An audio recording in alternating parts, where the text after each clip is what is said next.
Welcome back, everyone. Ready for another deep dive? Always. Awesome. So today we're going to be tackling some pretty profound ideas about the nature of the divine, Okay. and our source material is this excerpt from a talk by Osho, Oh, interesting. where he analyzes a poem by Guru Nanak, the founder of Sikhism. Yeah, I'm familiar with that one. Yeah. So our mission, if you will, today is to kind of unpack this poem and see if we can get to the heart of its message. Sounds good. It's this poem has resonated with people for centuries. Hmm. So we'll be looking at like why that is, and how it might speak to us today. Right. One of the first things that struck me about this poem was the language. Okay. It's so repetitive, almost like a mantra. I see what you mean. It's like someone's trying to express something that's beyond words. You know what I mean? Yeah, Osho actually compares it to a drunkard Oh, really? who keeps repeating the same sentiment over and over. Not because he's like, having some deep philosophical insight or anything. Right. But just because he's completely overwhelmed by the feeling, I can see that. And I think the idea here is that words are just inherently limited when it comes to describing the divine. Like you can't just like capture it in a dictionary definition or something. Exactly. So how do we even begin to understand something that like defies language? Right. Well, Osho uses this word, amulya. Amulya. Yeah, to describe the divine. Okay. And it means priceless, immeasurable, beyond any attempt to quantify or define it. That's pretty powerful. It is. And it's interesting because, when you think about it, the things that we value most in life, like love, beauty, joy, Right. they all have this quality of being immeasurable, right? You can't put a price tag on them. Exactly. That actually makes me think of something you said earlier. Oh, yeah. About the poem's lasting impact, like why it resonates with so many people. Mm-hmm. Maybe it's because it speaks to this this deep intuitive sense that we all have. Okay. Of something greater than ourselves. Yeah. That we just can't fully grasp with our minds. Yeah, I think there's something to that. Like it's almost like a feeling more than a thought. Right, exactly. And you know what? It also reminds me of that story about Guru Nanak refusing to meet with the Mughal Emperor Babur. Oh, right, yeah. Even when Babur had him imprisoned, right? Yeah, Babur eventually sought him out in prison. Right. Exactly. Because he was just so drawn to Guru Nanak's like inner peace and freedom, even though he was, locked up. Yeah, it's like true connection to the divine isn't about like external power or status or any of that, right? Right. It's not about any of those things. It's about something much deeper, something that transcends all that worldly stuff. Absolutely. And you know what else Osho talks about? What's that? He tells this story about Guru Nanak offering a wealthy man a simple needle. Okay. And asking for it back after the man's death. I've heard that one. It's so powerful, right? It is. It's like a wake-up call, isn't it? Definitely. It's like asking, what are you truly investing in? All those material possessions we cling to, they mean nothing in the face of the infinite. It really puts things into perspective. It does. It really does. And this kind of leads to another point that Osho makes. Okay. About the difference between science and spirituality. Right. He argues that science, with all its emphasis on measurement and analysis, it can only take us so far. And how so? Well, I mean, think about it. Okay. Science is amazing at like dissecting and categorizing the material world. Yeah. Right. But when it comes to stuff that can't be measured or quantified, okay, like beauty or love or the divine, it kind of hits a wall. I see what you mean. It's like it doesn't have the right tools for the job, Yeah. Osho uses the example of a flower. Oh, right. Science can tell us all about its physical structure, its chemical composition, all that stuff. But it can't fully explain the experience of its beauty. Right. That's something we perceive directly. Through our senses, yeah. Exactly. I actually remember reading this anecdote in the source material. Oh, yeah. Where a scientist is looking at this beautiful woman, and all he can see is like 90% water. Right. It's kind of funny, but it also makes you think, It really does. Like it kind of highlights the limitations of a purely analytical approach, doesn't it? Absolutely. Sometimes you just got to go beyond the data and actually experience something to really get it. Couldn't agree more. And that actually makes me think about the concept of surrender, which Osho also talks about. Okay. There's that story in the source material about Guru Nanak herding cattle. Right.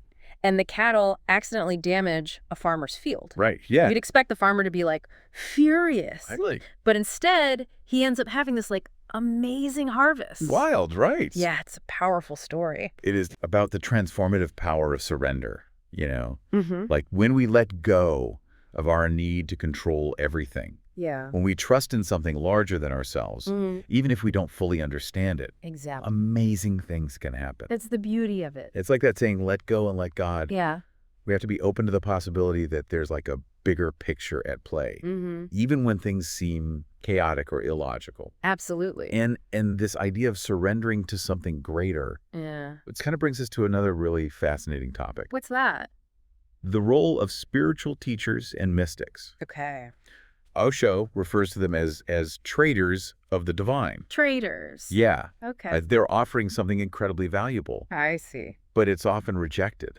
Interesting. It makes you wonder, like, why do we have such a hard time accepting these gifts, you know? Well, I mean, look at history. Yeah, Humanity's track record with spiritual figures hasn't exactly been stellar. that's for sure. Persecution, worship, blind devotion. It's like we often miss the mark, you know? We do. When it comes to engaging with these individuals and their teachings. We get caught up in the wrong things, Yeah, exactly. like the symbols and rituals. Right. And we lose sight of the deeper meaning. Yeah, it's like we're so focused on the packaging that we forget about the actual gift inside. It's a shame. And Osho really emphasizes this point, Mm-hmm. that symbols are just tools, not the destination. Tools. Yeah. Okay. They hold personal significance and can help us connect to something greater. I see. But the true journey is inward. Right. He makes this interesting comparison to a handkerchief of a loved one. A handkerchief. Yeah. Okay. Like the value isn't in the cloth itself, Right. but in the connection it represents, you know? The sentimental value. Exactly. So it's not about the symbol itself. It's Right. about what it evokes, what it means to you personally. Precisely. And that actually leads to another important point. Okay. The need to respect all symbols,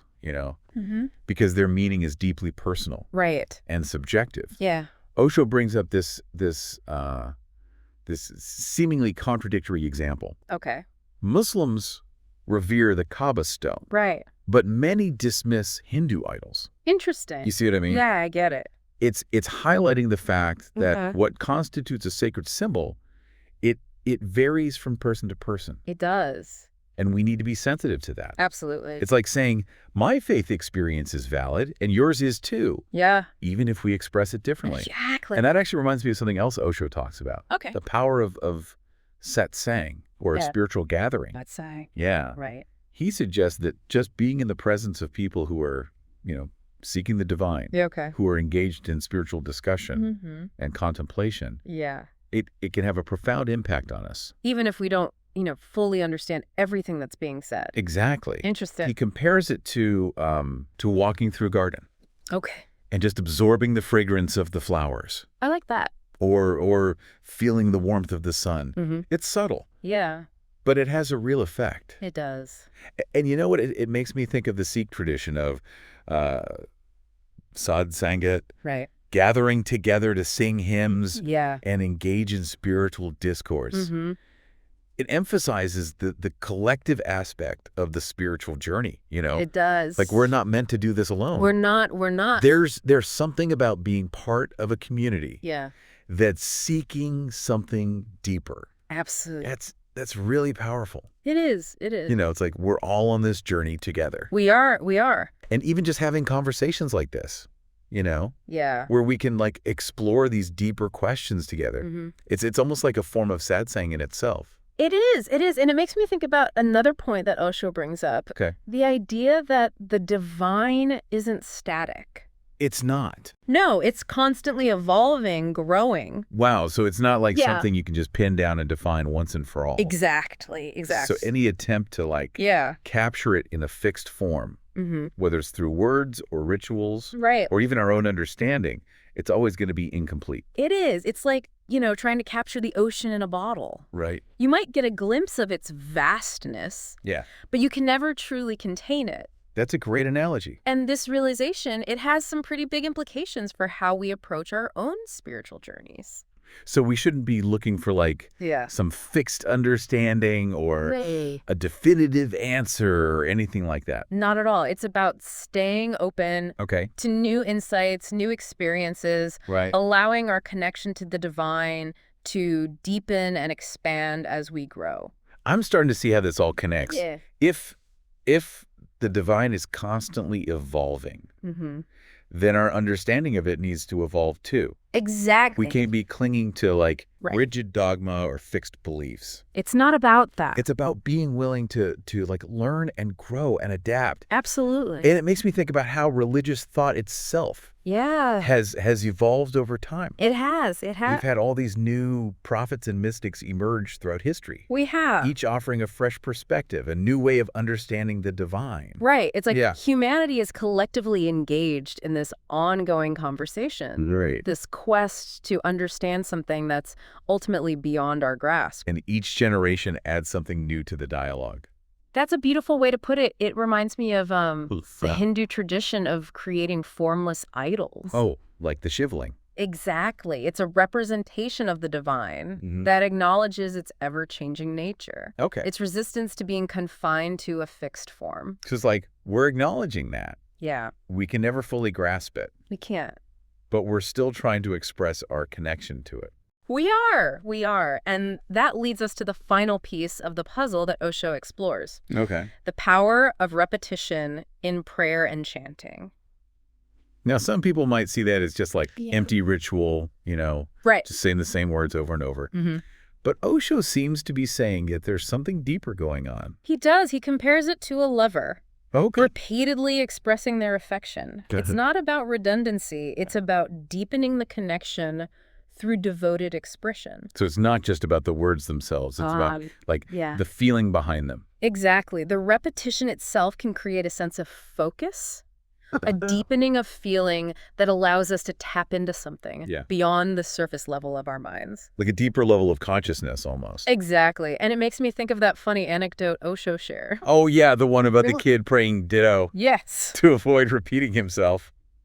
It's hilarious, right? It is, but it also makes a point. It does. Like true devotion isn't about mindlessly repeating words. It's not. It's about expressing that deep longing within us to connect with the divine, however we choose to do that. However we choose to do that, that's the key.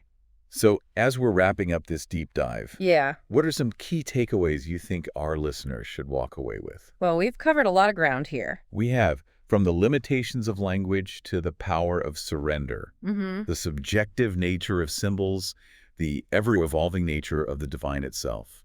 It's been quite a journey.